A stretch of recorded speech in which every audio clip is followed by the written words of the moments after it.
Welcome to Missouri Sports Talk. I'm your host, Cameron Staley, and today I'm here with Clint Chamley.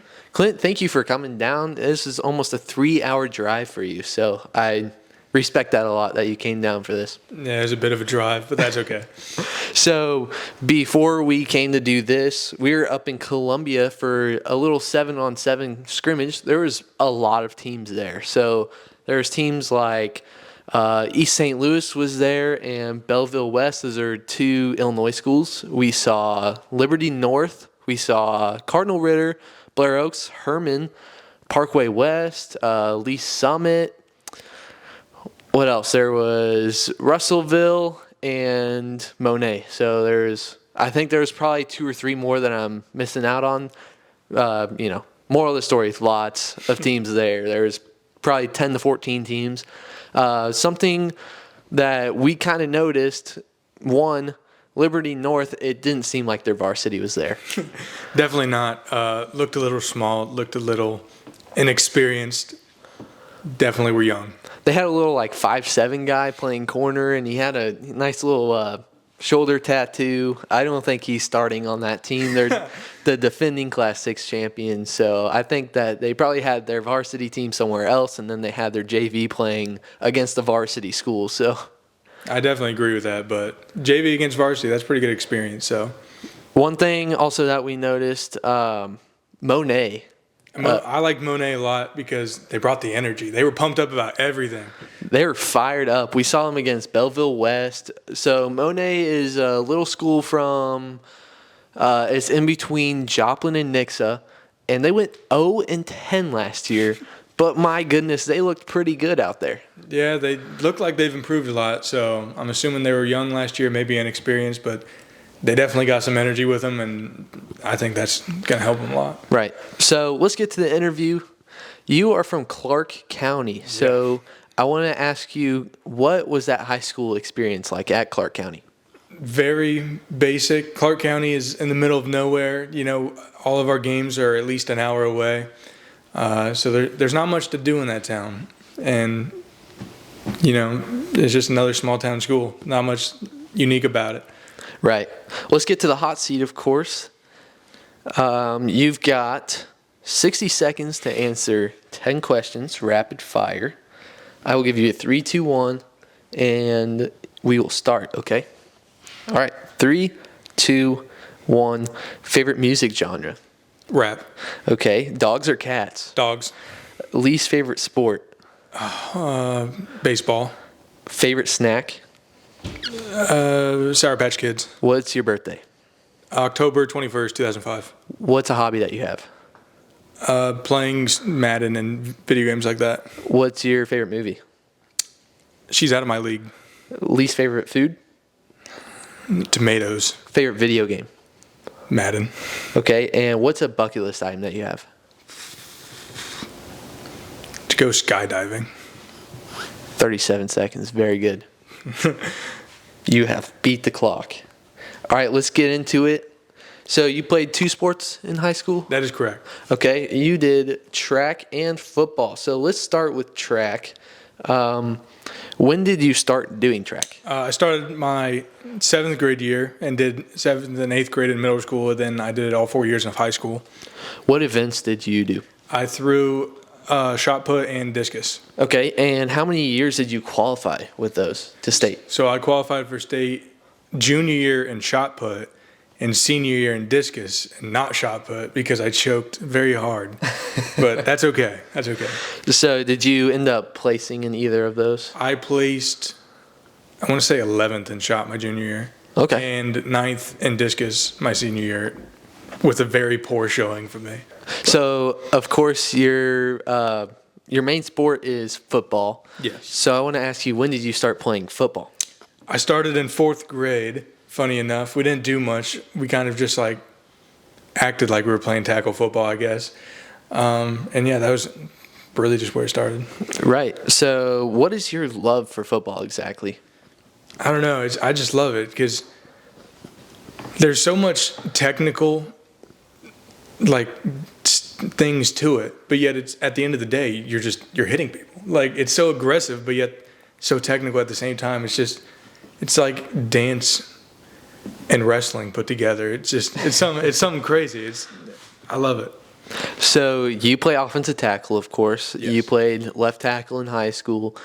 Do you enjoy playing offensive line? I do love playing offensive line because there's no like, if I was a running back, let's say, I'd be running away from people.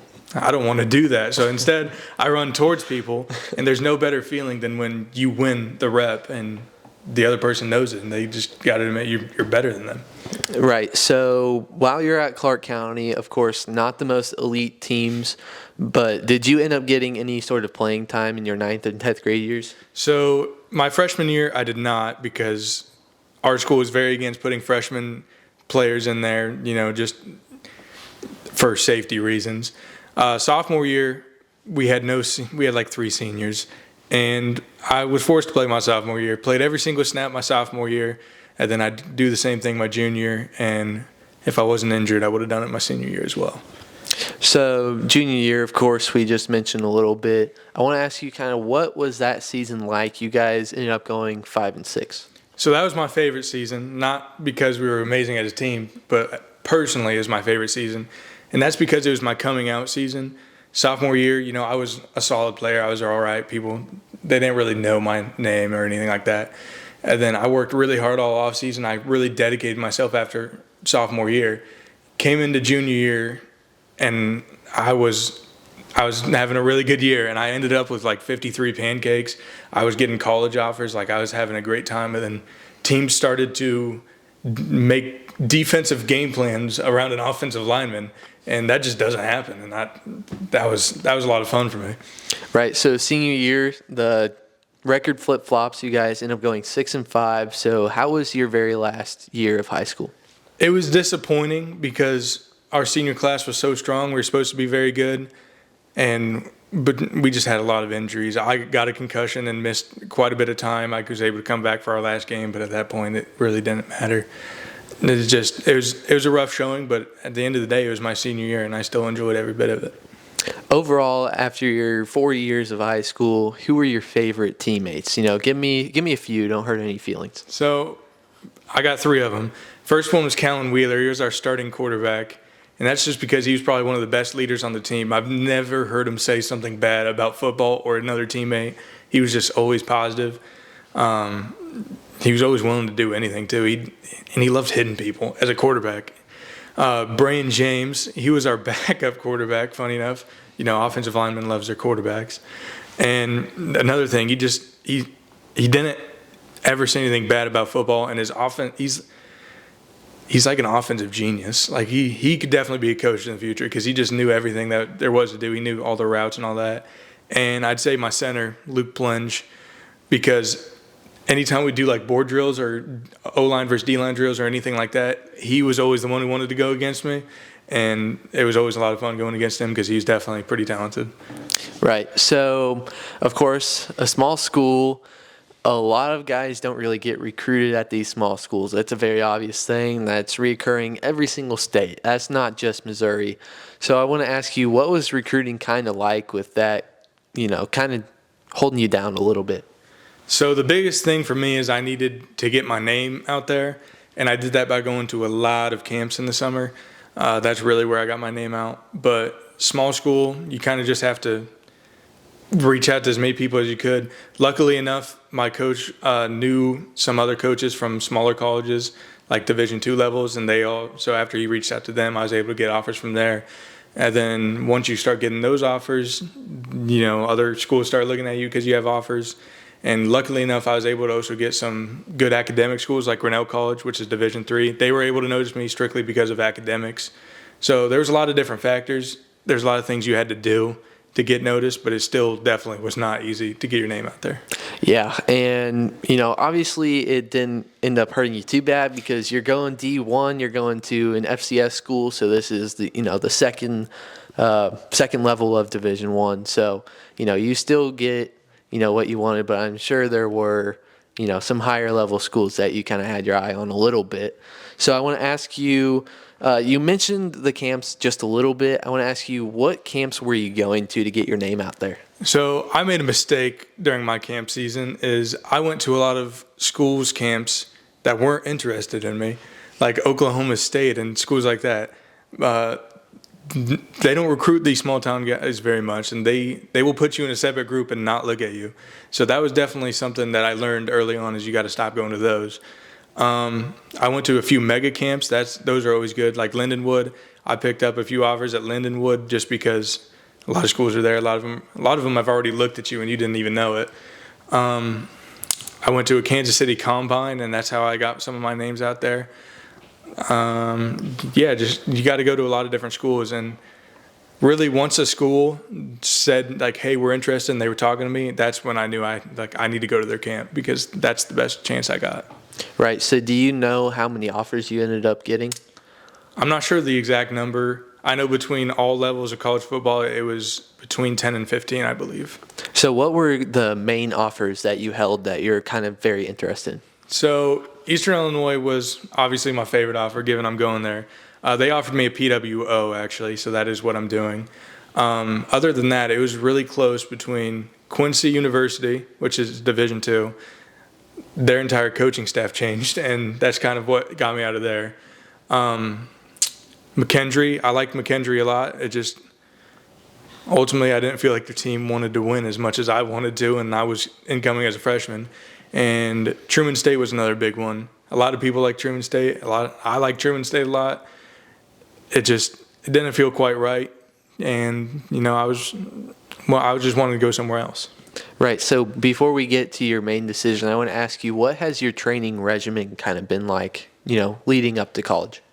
Well, currently I'm doing Eastern Illinois' workout program that they send me daily, which is lifting 4 days a week and conditioning 3 days a week, with 2 rest days in there. So some days have workout and conditioning. But before that, before I ever had like a strict workout program, I made up my own. And Monday was always leg day, because I love leg day. And it was always back squats, leg extensions, hamstring curls, goblet squat, and calf raises. And that was my go-to for leg day. And then Tuesday was chest day. I kind of just made stuff up as I went, in all honesty. I just decided what felt good. Wednesdays was arm day for the ladies. And then Thursday was always athletic day, where I would do like hang clean, box jump, stuff like that. And then that was basically it. So you end up choosing Eastern Illinois. We've mentioned Eastern Illinois, of course, a few times. That's always in the title. Everybody knows before they click on it. But I still like to ask everybody, and including yourself, why did you end up choosing Eastern Illinois? I really liked Eastern Illinois. And so I've heard a guy named Austin Leak, who was their director of player personnel. He left EIU to go to a different school, but he's the one who got me in contact with the school. Then Coach Canova reached out, who's their offensive line coach, and that's really how I started to get to notice him. I went to their football camp, and I really liked their coaching staff. Like Coach Canova made a point to coach me basically at that camp. It was one of them that they definitely saw me coming there in the future. And after I got there, the whole town of Charleston, it just feels like another version of home. It's very friendly. Everybody was nice, and everybody loves EIU there. Got on campus, everything was awesome, and it was one of those times where you're like, yeah, this is a school I want to be at. Right. So you are going to redshirt your first year. Yes. So I want to ask you, are you kind of okay with this idea of redshirting, or were you wanting to jump in right away? I am okay with the redshirting thing. And it was kind of a mutual decision between me and the coaching staff. At the end of the day, I'm fresh out of high school, 18 years old, barely on their program, and I'd be going against other schools with, 23-year-olds lifting for 5 years, extremely heavy. Like, it doesn't always work out, especially at the offensive line position where it's so physical. And, I thought it'd be best for me to get a year to really develop both mentally and physically and get adapted to college, and they thought the same thing.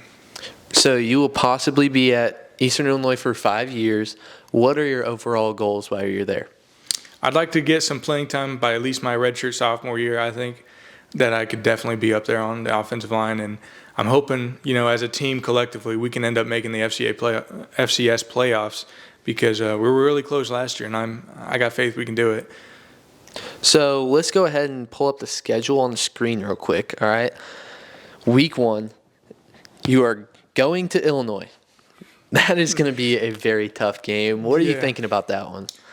You know, it'll be a really cool experience, and it'll give us a good experience against really tough competition, and that's going to help us ultimately when we go back and play lower level teams at the FCS level.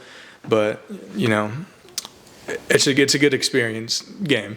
Right. So let's put the schedule back up on the screen. You have Indiana State next, and then it's Northwestern, another tough one against a big D1. You've got Illinois State that next week on the road. And then you've got 2 home games in a row, 2 Missouri schools actually, Lindenwood and SEMO. So you have anything to say about either of those? I'm excited for the SEMO game because I'm not a big fan of SEMO. I had a bad recruiting experience with them, and just ultimately I hold a grudge against SEMO. So I'm excited for that one. Okay. Those next 2 games are on the road, Tennessee State and UT Martin. Then you get back home, Western Illinois, a school that hasn't had a lot of success. So hopefully that one's kind of a nice little win for the schedule. All right, Gardner-Webb on the road next, and then Charleston Southern at home. And you end off the season at Tennessee Tech. So, of course, we mentioned Illinois and we mentioned SEMO. Other than that, what are that's 11 games, 10 games? 2, 3, 4, 5, 6. That's 12 games, okay. Which one are you most excited for out of those 10 games that we did not mention at first?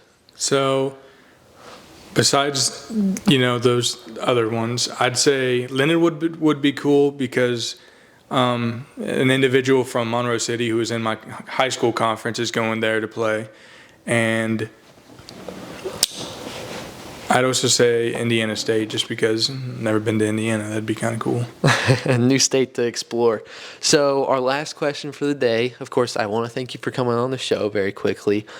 Our last question, what is your major going to be at Eastern Illinois, and what are you looking to do as a career? So I'm going to major in criminal justice, and because I'll be there for 5 years and I already have a year done with dual credit classes, I should be able to get my master's in those 5. And then I'm hoping to attend law school after my football career if it doesn't go to the next level, which is always the dream, and hopefully become a lawyer after that. Well, thank you for coming on the show. I really appreciate it. Thank you for having me. Next episode, I'm still not too sure who's coming on, but I think I may have an idea, but I'm not going to spoil it. I'm not going to say it just in case he doesn't. So, but Clint, thank you for coming on the show. That's all we've got for today. This has been Missouri Sports Talk. We'll see you next time.